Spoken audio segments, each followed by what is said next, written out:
All right, here with Grand Valley, Hagan Hejduk. Hagan, huge win for you guys, extra innings. You individually had an RBI, a run, and a couple hits, and then pitching, though, you really made your mark.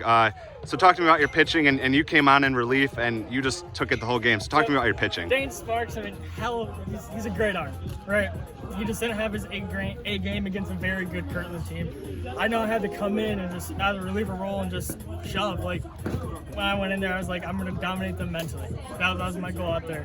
And then physically just happened after the mentally. And then both teams, you kind of already mentioned it, but both teams came out swinging. Both teams were scoring runs. Both teams were crossing the plate. So what does it take to settle everyone down? Because obviously the way this game ended, it didn't end with tons of runs. So what does it take to settle everyone down there? Actually, I think beginning of the game, we were very down energy-wise. They actually had us beat energy-wise for probably 6 of the 8 innings. But then we came in the final 2 innings and gave energy, which is what we needed to succeed.